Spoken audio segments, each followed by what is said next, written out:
Bizansın İstanbuldakı ən böyük memarlıq abidəsi Ayasofya. 532-537-ci illərdə imperator 1-ci Justinianın əmri ilə ucaldılıb. Rəvayətə görə 1-ci Justinian Ayasofyanın şəklini yuxuda görübmüş. Deyilənə görə Ayasofya imperatorun şöhrətpərəstlik və peyğəmbərlərlə yarışmaq hissindən irəli gələrək tikilib. İmperatorun gücünün rəmzi olacaq Ayasofya möhtəşəmliyinə görə Süleyman peyğəmbərin məbədini geridə qoyacaqdı.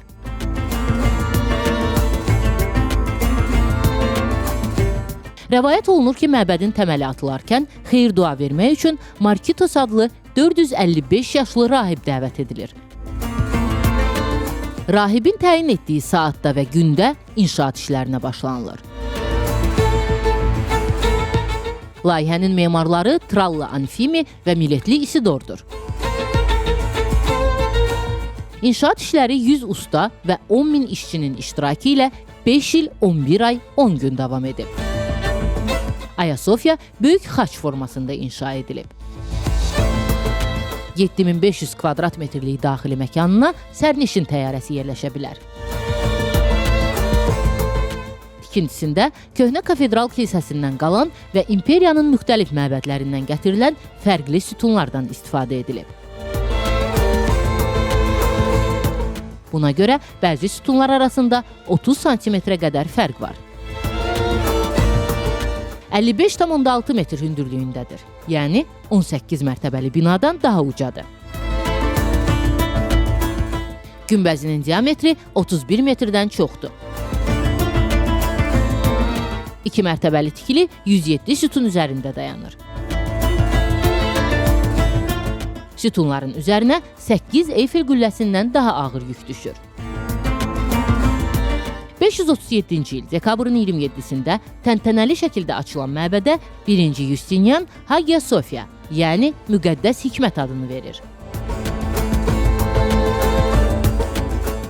Və deyir: "Ey Süleyman, səni yendim." 557-ci il dekabrın 14-də baş verən zəlzələdə məbədin qübbəsi çökür. Həmin vaxt Ayasofyanın memarları vəfat etmişdi. Qəzəblənən imperator bərpa işlərinə məcburi şəkildə memar Miletli Isidorun qardaşı oğlu gənc Isidoru cəlb edir. Gənc Isidor əmələ gələn çatların yerində 40 pəncərə açır. Qübbəni 7 metrdə yüksəldir və canını qurtarır. Gənc Isidorun qübbəsi 1500 ildir ki, salamat qalır. İlk dəfə 1054-cü ildə patriarxla Roma papasının nümayəndələri məhz Ayasofyada görüşüblər. Onlar burada bir-birinə lənətlər yağdırıblar. Bundan sonra Roma kilsəsi katolik və ortodoks kilsələrinə parçalanıb. 1204-cü ildə Xaçlılar Konstantinopolu, yəni indiki İstanbulu işğal edirlər və şəhəri 57 il əllərində saxlayırlar.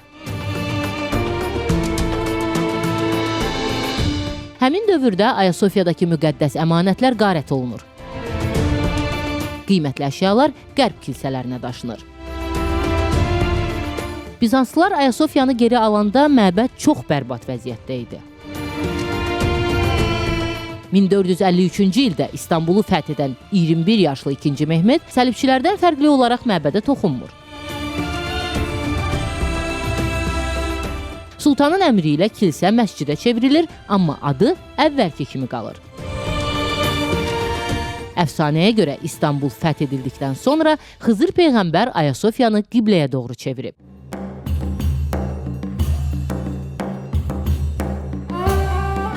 Əslində Ayasofya kilsə kimi Qüdsə doğru inşa edilmişdi. Qüdslə Məkkə şəhərləri isə Ayasofyadan cüzi fərqlə eyni istiqamətdə yerləşir. Məscidin ilk minarəsi Sultan Fatih Mehmedin, ikinci minarə oğlu Sultan II. Bəyazidin dövründə ucaldılıb. Digər iki minarə isə Sultan II. Səlimin dövründə inşa edilib. Bu səbəbdən də Ayasofyanın bütün minarələri bir-birindən fərqlənir. Sultan II. Səlimin dövründə Osmanlının baş memarı Memar Sinan vaxtilə tələsik inşa edilən məbədin çatışmazlıqlarını öyrənir və Ayasofyanın ömrünü uzadan əlavələr edir.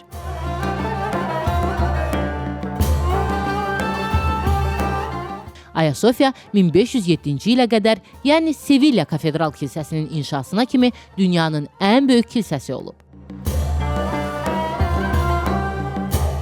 Sevilya Kafedral kilsəsi Əndəlüs məscidinin qalıqları üzərində inşa edilib.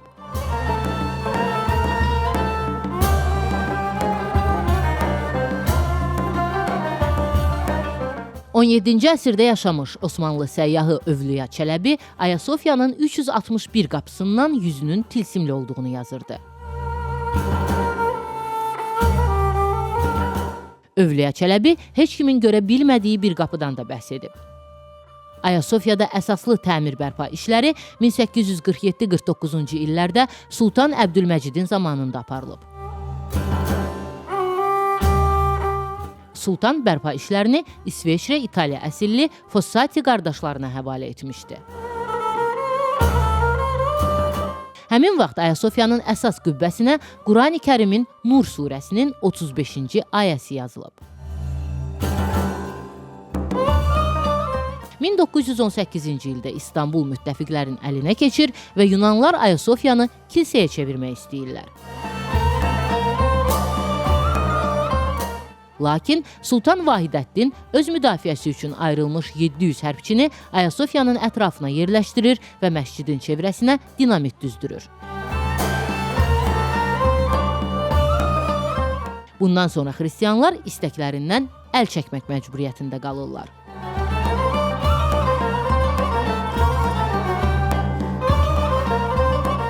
Ayasofya 1935-ci ildə muzeyə çevrilir. 1985-ci ildə UNESCO-nun Ümumdünya İrsi siyahısına daxil edilib. Ayasofya 86 ildən sonra 2020-ci il iyulun 24-də cümə namazı ilə yenidən məscid kimi istifadəyə verilib.